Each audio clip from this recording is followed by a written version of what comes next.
Hello అండి అందరికీ. Welcome to Shirisha lifestyle channel. వీడియోలో నా ఈవినింగ్ రొటీన్‌తో పాటు నేను యూట్యూబ్‌లో చేసిన పెద్ద మిస్టేక్స్, అలాగే నా గురించి కొన్ని విషయాలైతే మీ అందరితో షేర్ చేసుకుందాం అనుకుంటున్నా. ఇప్పటికి నేనైతే 3 యూట్యూబ్ ఛానెల్స్ పెట్టా. అందుట్లో 2 సక్సెస్ అవ్వలేదు. ఒకటి మాత్రం మంచిగానే రీచ్ వచ్చిన మధ్యలోనే డిలీట్ చేసేసా. నాకు ఫస్ట్ అయితే పెద్ద బాబు పుట్టినప్పుడు మా వారికి జాబ్ వస్తేను మేమైతే గుంటూరు వెళ్ళాము. అక్కడే ఉన్నాము ఒక 6 నెలలు. అప్పుడు మా వారైతే ఇంట్లో ఒక్కదాన్నే ఉంటానని నాకైతే ఫోన్ ఇచ్చారు. వారికి వచ్చే సాలరీ కేవలం 20,000. ఆ 20,000 ఇంట్లో జరగడానికే సరిపోతుంది. నాకు తెలిసి నా చిన్నప్పటి నుంచి ఒక్క రూపాయి కూడా నేను సంపాదించలేదు. చిన్నప్పటి నుంచి ఏది అడగంగానే అది తెచ్చేవాళ్ళు తల్లిదండ్రులు.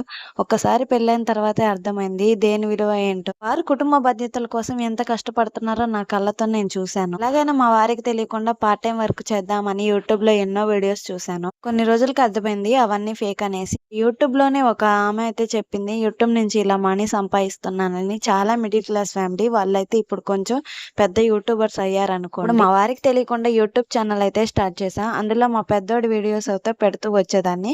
కొన్ని రోజులకి మా వారికి ఆ జీతం సరిపోక ఇంటికైతే తిరిగి వచ్చేసాం. ఇంట్లో అయితే పొలం వేసుకుంటూ బేల్దారి పనులకైతే వెళ్తున్నారు మా వారు. మా అత్తయ్య వాళ్ళ ఇంట్లో అందరం ఉంటాం కదా, నాకైతే ఫోన్ అలో లేదు. 4 సంవత్సరాలు గడిచిపోయింది. నాకైతే అప్పటికి ఇంకొక బాబు కూడా పుట్టేశాడు. ఇంకా కొన్ని రోజులకి మా పెద్ద బాబుని, రెండవ బాబుని మా అత్తయ్య దగ్గర వదిలిపెట్టి మా చేలోనే పనికి వెళ్ళేదాన్ని. మా ఇంట్లో తప్పకుండా పనికి వెళ్లాల్సిందే. చిన్నపిల్లల్ని మేము చూసుకుంటాంలే, మీరు పనులకెళ్ళండి అని చెప్పేవారు. చిన్నప్పటి నుంచి ఏ పని చేయలేదు కాబట్టి నాకు అసలు పనే అలవాట్లేదు. అలాంటి గొడ్డు కష్టం చేసి ఒకరోజైతే కాళ్ళు కూడా పట్టుకెళ్ళిపోయాయి. ఇంకా అప్పుడు మళ్ళీ డిసైడ్ అయ్యా. మా వారిని గట్టిగా అడిగేసా, ఈ పొలం పనులు ఇలాంటి పెద్ద పెద్ద పనులైతే నేను చేయలేను, యూట్యూబ్ ఛానల్ పెట్టుకుంటా అనేసి. నా కష్టం చూసిన మా వారు సరే పెట్టుకో అనేసి అన్నారు.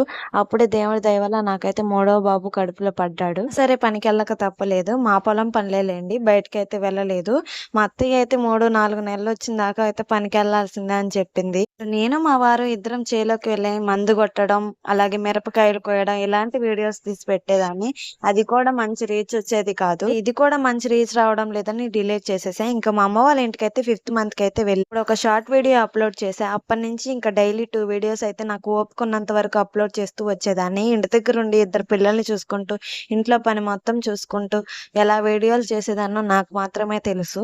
ఎంతో కష్టపడి వీడియోస్ తీసినా నా ఫోన్ అంత మంచిగా క్వాలిటీ లేకపోవడం వల్ల 1K జావడానికి కూడా నాకు 1 ఇయర్ పట్టింది. డెలివరీ అయిన కొన్ని రోజులకి ఒక మంచి వీడియో అయితే 20 lakhs రీచ్ అయింది. ఇంకప్పుడే నాకు 2K సబ్స్క్రైబర్స్ అయితే వచ్చారు. అనుపు కాబట్టి మా వారి దగ్గరే ఉన్నాను. 5th మంత్ కి అమ్మ వాళ్ళ ఇంట్లో నిద్ర చేద్దామని వెళ్ళాను. అప్పుడే మా మేనత్త వాళ్ళ ఇంటికి కూడా వెళ్లాల్సి వచ్చింది. చాలాసేపు మంచిగానే మాట్లాడింది. తర్వాత నీకు ఒక మంచి విషయం చెప్తా విను, ఇలా వీడియోస్ తీయకూడదు, తీస్తే మన పరువేం కావాలి, మీ నాన్నకి తెలిస్తే ఏమన్నా ఉందా, ఎందుకు అవసరమా, డబ్బు లేకపోయినా మనం బతకగలం అని చెప్పింది. నిజానికైతే మా అత్తయ్య నా మంచి కోసమే చెప్పిన నాకైతే ఆ విషయం ఎందుకో చాలా బాధగా అనిపించేసి ఇంటికి వచ్చేసి మొత్తం వీడియోలన్నీ డిలీట్ చేసేసా. మా వారు, మా తమ్ముడు, మా అమ్మ ముగ్గురు కలిసి నన్ను తిట్టారు. ఎందుకు అంత కష్టపడి వీడియోస్ చేసి డిలీట్ చేసావు, ఎవరు మనకు ఒక రూపాయి ఇవ్వరు, మంచి చెప్తారు చెడు చెప్తారు, కానీ ఇప్పుడు నువ్వు నేను కష్టంలో ఉన్నామంటే ఎవరైనా మనకి డబ్బులు ఇస్తారా, మన పిల్లల్ని చూస్తారా, నేనేమన్నా యూట్యూబ్ ఛానల్ ఆపేయమని చెప్పానా, ఎందుకు ఎంత డిలీట్ చేస్తావు అని మా వారైతే నన్ను తిట్టారు. అప్పుడు మా అమ్మ పక్కనుండి అన్నది, ఒక ఆమె మా చుట్టాలు కాదులే బయట ఆమెకు వీడియో వచ్చిందంట.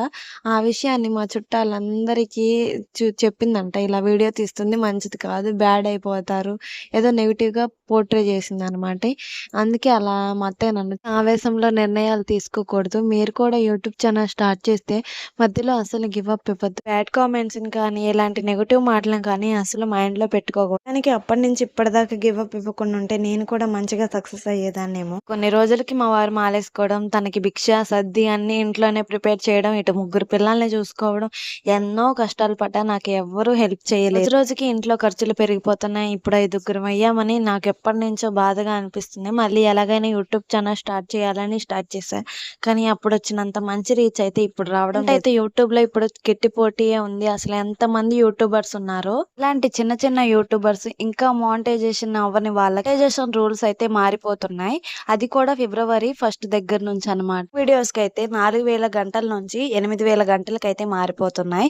అలాగే షార్ట్ వీడియోస్ కి 10 మిలియన్స్ వ్యూస్ కాస్త 20 మిలియన్ వ్యూస్ వస్తున్నాయి. దానికైతే పెద్ద పెద్ద ఐఫోన్‌లో ఉన్న యూట్యూబర్స్‌కే మానిటైజేషన్ అవ్వడం చాలా కష్టం అయిపోతుంది. అలాంటిది మనలాంటి చిన్న యూట్యూబర్స్‌కి ఇది సాధ్యం అంటారా? ప్రయత్నిస్తే ఏదైనా సాధ్యమవుతుంది కదా! కాబట్టి ఒక 5 నెలలైతే టైం ఉంది. ఆ టైం కల్లా మనకైతే మానిటైజేషన్ కంప్లీట్ చేసుకుంటే చాలా మంచిది. తర్వాత అసలు మన సాధ్యం అవుతుందో కాదో కూడా మనం చెప్పలేము. అందుకే అందరూ కష్టపడాల్సిందే ఈ టైంలో. ఇప్పుడు ఈ వీడియో చూస్తున్న వాళ్ళల్లో ఎవరికైనా యూట్యూబ్ ఛానల్ ఉంటే ఖచ్చితంగా ఈ 5 నెలలు సద్వినియోగం చేసుకోండి. పెద్ద యూట్యూబర్స్‌ని ఆల్రెడీ మానిటైజేషన్ అయిపోయిన వాళ్ళ వీడియోసే కాదు, ఇలాంటి చిన్న యూట్యూబర్స్‌ని కూడా సపోర్ట్ చేయాలి సరని మనస్ఫూర్తిగా కోరుకుంటున్నా. ఇంకా నా గురించి అయితే ఈ రోజు ఈ వీడియోలో ఈవినింగ్ రొటీన్ అయితే షేర్ చేసుకుంటున్నా. మా వారేమో పనికి, మా పిల్లలేమో స్కూల్‌కి వెళ్ళిపోయి ఇంట్లో నేను మా బుడ్డోడు మాత్రమే ఉంటాం. ఎంత ఒక పక్క సదురుతున్నా వాడు ఇంకొక పక్క సదురుతూనే ఉంటాడు. చిన్నపిల్లలు ఉన్న ఇల్లు ఎలా ఉంటుందో మీకు కూడా తెలుసు కదా! మధ్యాహ్నం 12కి అయితే నిద్ర లేచాడు. ఇంకా అన్నం పెట్టి కాసేపు ఆడుకోబెట్టినా సరే వాడు పడుకోవడం లేదు. టైం అయితే 2:30 అవుతుంది. ఇంట్లో పనులు స్టార్ట్ చేద్దాం అనుకుంటున్నా. అస్సలు పడుకోవడం లేదు.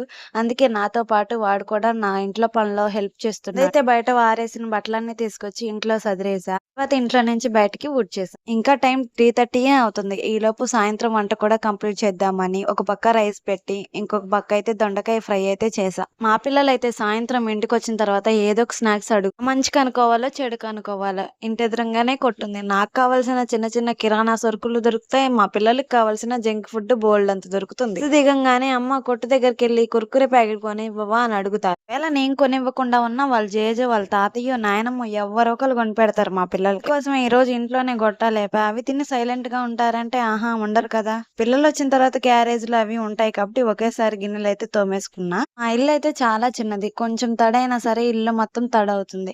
అందుకే ఒకేసారి గిన్నెలు తోమిన తర్వాత మా పిల్లలకి ముగ్గురికి ఒకేసారి స్నానం చేయించాం. ముగ్గురిని రెడీ చేసి మా తాతయ్య దగ్గర అయితే అప్పచెప్పి ఇంట్లోకి వచ్చి ఈ గిన్నెలన్నీ ఎక్కడొక్కడ పెట్టేసుకుంటున్నా. అది బాగా మెయిన్ రోడ్ అన్నమాట.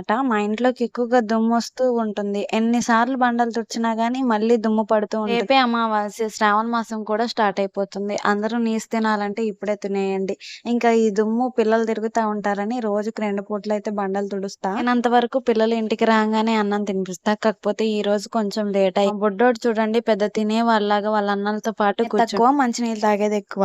ఇలాంటి కూరన్నం అయితే తిండగానే పప్పు పెరుగన్నమే వీడి ఫేవరెట్ అనమాట. వేసిన తర్వాత పిల్లలకైతే హోంవర్క్ అవి రాపిస్తా. రెండో వాడికి మాత్రం ఎలాంటి హోంవర్క్ ఉండదు. కాకపోతే వాళ్ళ అన్నతో పాటు కూర్చుంటాడు.